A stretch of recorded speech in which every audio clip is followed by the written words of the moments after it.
Assalamualaikum warahmatullahi wabarakatuh.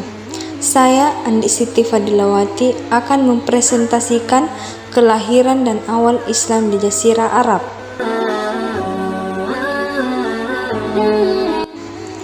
Riwayat hidup Nabi Muhammad SAW. Pertama yaitu kelahiran Nabi Muhammad SAW sebelum masa kerasulan. Nabi Muhammad SAW dilahirkan pada Senin 12 Rabiul Awal tahun Gajah. Nabi dilahirkan di Mekah, dekat Masjidil Haram yang dibangun oleh Ibrahim alaihissalam bersama anaknya Ismail alaihissalam. Nabi Muhammad SAW dilahirkan yatim di rumah Abu Talib dari Bani Hashim. Ayah beliau Abdullah meninggal dunia saat beliau baru berumur 2 bulan dalam kandungan sang ibu Aminah bin Wahab. Pada usia 6 tahun, Nabi Muhammad SAW telah kehilangan kedua orang tuanya. Ia menjadi anak yatim piatu. Setelah Aminah ibu Nabi meninggal, Abdul Muthalib kakek Nabi mengambil tanggung jawab merawat Nabi. Namun, 2 tahun kemudian Abdul Muthalib meninggal dunia karena rentan. Tanggung jawab selanjutnya beralih kepada paman Nabi, Abu Talib. Sang paman sangat disegani dan dihormati di kalangan orang Quraisy dan penduduk Mekah secara keseluruhan. Dalam usia muda, Nabi Muhammad hidup sebagai pengembala kambing keluarganya dan kambing penduduk Mekah. Melalui kegiatan pengembala ini, Nabi menemukan tempat untuk berpikir dan merenung. Kegiatan ini membuatnya jauh dari segala nafsu duniawi, sehingga dia terhindar dari berbagai macam noda yang dapat merusak namanya. Karena itu, sejak muda Nabi sudah dijuluki Al-Amin, atau orang yang terpercaya. Saat usia 12 tahun, Abu Talib mengajak Nabi Muhammad untuk berdagang. Sejak saat itu, Nabi Muhammad menekuni pekerjaannya sebagai pedagang. Dia terkenal sebagai pedagang yang jujur, amanah, dan bekerja keras. Ketika Nabi Muhammad berusia 25 tahun, ia berangkat ke Syria membawa barang dagangan seorang saudagar wanita kaya raya.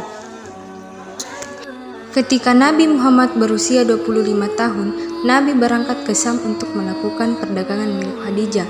Sekembalinya dari Syam, Khadijah memintanya untuk menikahinya karena Khadijah tahu bahwa Nabi Muhammad adalah seorang laki-laki yang memiliki sifat kesatria, jujur, dan amanah. Pada usia 30 tahun, Nabi SAW mampu mendamaikan perselisihan kecil yang muncul di tengah-tengah suku Quraisy yang sedang melakukan renovasi Ka'bah. Mereka mempersoalkan siapa yang paling berhak menempatkan posisi Hajar Aswad di Ka'bah. Beliau membagi tugas kepada mereka dengan teknik dan strategis yang sangat adil dan melegakan hati mereka.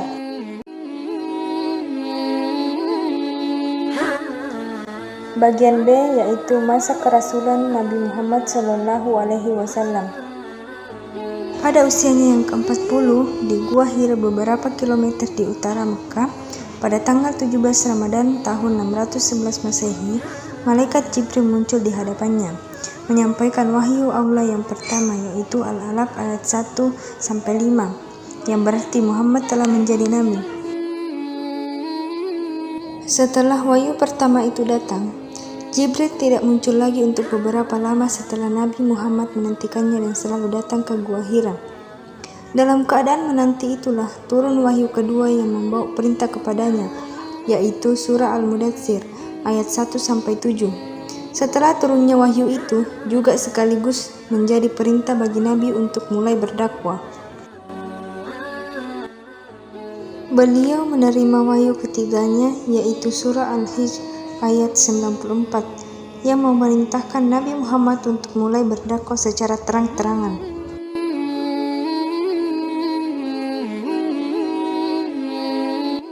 Awal masuknya Islam di Jazirah Arab.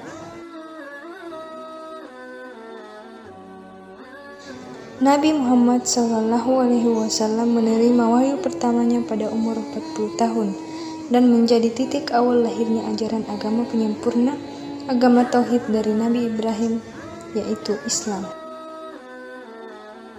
Selanjutnya yaitu pada fase Mekah. Mekah adalah lembah yang sangat tandus. Kondisi geografi seperti inilah berpengaruh besar dalam membentuk sikap dan watak masyarakatnya. Ditambah dengan sistem politik di Mekah yang dilakukan oleh pemuka-pemuka kaum Quraisy untuk mempertahankan jabatan, kedudukan atau kekuasaan mereka. Hal itu juga berpengaruh pada watak dan perilaku mereka yang cenderung lebih agresif, egois, keras kepala, serta tidak mudah bagi mereka untuk dapat menerima pendapat atau keyakinan orang lain. Karena itulah saat Nabi Muhammad datang dan membawa keyakinannya, ia ditolak oleh kaum Quraisy.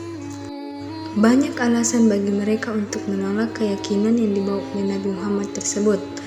Salah satunya adalah apa yang mereka yakini adalah sesuatu yang telah lama mengakar dan menjadi keyakinan mereka serta nenek moyang mereka, sehingga keyakinan tersebut sudah tertanam kuat dalam keyakinan mereka. Selain itu juga, para pemahat serta penjual atau patung merasa datangnya Islam akan menghalangi mata pencaharian mereka, karena tentunya jika Islam menyebar maka mereka akan kehilangan mata pencaharian mereka, yang mana sangat bergantung pada apa yang diyakini masyarakat pada saat itu. Kemudian, kaum Quraisy juga tidak setuju dengan seruan Nabi Muhammad SAW tentang persamaan hak antara hamba sahaya dengan bangsawan. Karena reaksi keras dari kaum Quraisy itulah yang tentunya menghambat dakwah Nabi Muhammad SAW. Pada akhirnya Nabi harus melakukan sistem dakwah yang lain. Dakwah Nabi Muhammad SAW dilakukan dengan dua cara, yaitu dengan cara sembunyi-sembunyi dan terbuka. Ia menghabiskan waktu selama 13 tahun untuk berdakwah pada fase Mekah ini.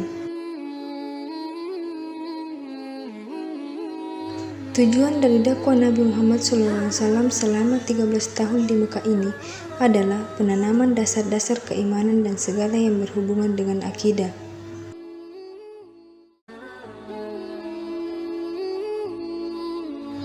Pertama yaitu dakwah secara sembunyi-sembunyi, yaitu awal dari kerasulan Nabi Muhammad SAW.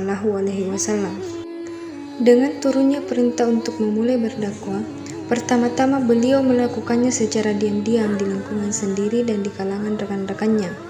Karena itulah, orang pertama kali yang menerima dakwahnya adalah keluarga dan sahabatnya. Selanjutnya yaitu dakwah secara terbuka, yang mana merupakan pertengahan dari kerasulan Nabi Muhammad SAW. Setelah beberapa lama berdakwah secara individual, turunlah perintah agar Nabi menjalankan dakwah secara terbuka. Nabi mulai menyerukan kepada segenap lapisan masyarakat tentang Islam secara terang-terangan.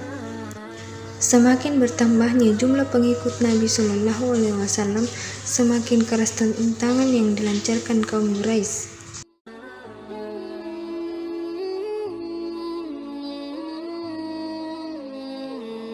Nabi dan para pengikutnya mendapat hambatan serta siksaan baik secara fisik dan mental dari kaum Quraisy saat itu.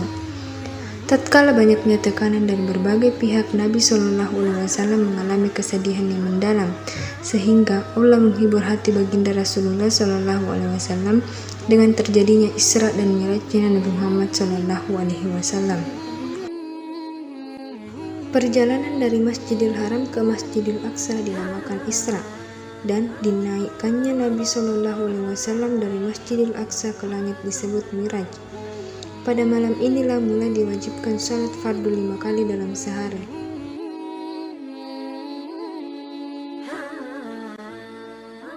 Kemudian selanjutnya yaitu fase Madinah.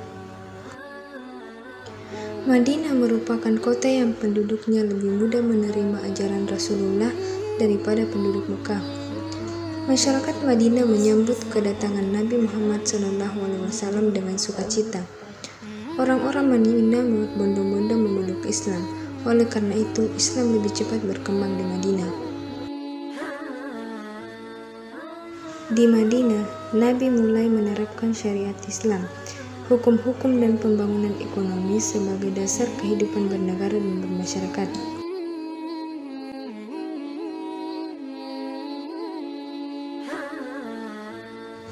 Berbagai dasar-dasar kemasyarakatan Islam diletakkan oleh Nabi demi membangun miniatur negara yang sesuai dengan konsep Islam. Yang pertama yaitu pendirian masjid untuk tempat berkumpul dan bermusyawarah di samping fungsi utamanya sebagai tempat ibadah. Yang kedua yaitu mempersaudarakan antara kaum muslimin pendatang atau muhajirin dan penduduk asli Madinah atau Ansar, meski tidak memiliki hubungan kekerabatan secara keturunan. Selanjutnya yaitu yang ketiga, membuat perjanjian untuk bekerja sama dan saling membantu antara kaum muslim dan bukan muslim. Itulah tadi pembahasan tentang kelahiran dan awal Islam di Jazirah Arab. Kurang dan lebihnya mohon dimaafkan. Wassalamualaikum warahmatullahi wabarakatuh.